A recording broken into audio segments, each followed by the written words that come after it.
Beloved friends, today we celebrate the 12th Sunday in Ordinary Time, Year A.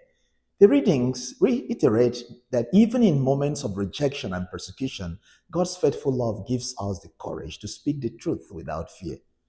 A friend once shared with me about a difficult period in her life when she felt targeted by a group of people in her office. They criticized her decisions, questioned her motives, and seemed to be eager to point out every mistake that she made. For a long time, she spent her energy trying to prove them wrong.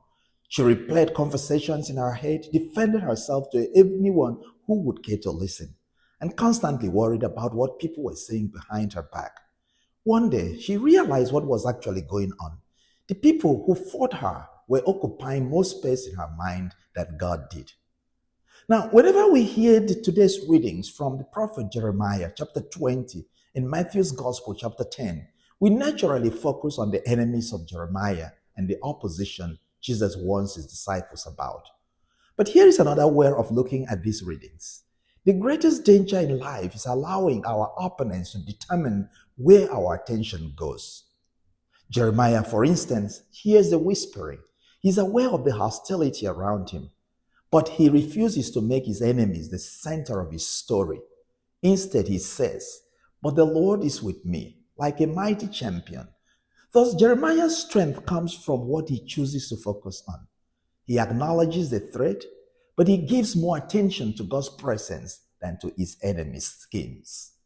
Likewise, Jesus tells his disciples not to fear opposition, because fear gives too much power to the voices around us. Jesus uses the images of the sparrow, the hairs on our head, the father's care to explain this. Thus, he redirects our attention to focus on how precious we are before God. My dear friends, sometimes many of us spend enormous energy in thinking about people who dislike us, who criticize us, or misunderstand and oppose us. We rehearse their words and relive their actions. Meanwhile, we spend very little time thinking about how God sees us. Did you know that the enemy's greatest victory is when he convinces us to be so fixated on the attack around us and lose sight of God? Jeremiah refused to do that. Jesus refused to let his disciples do that. Now, spiritual maturity is not found in winning every battle against our critics. Rather, it is found in keeping our eyes fixed on God, even while the criticism continues.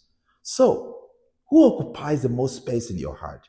Is it the people who wound you or God who loves you? May God bless you.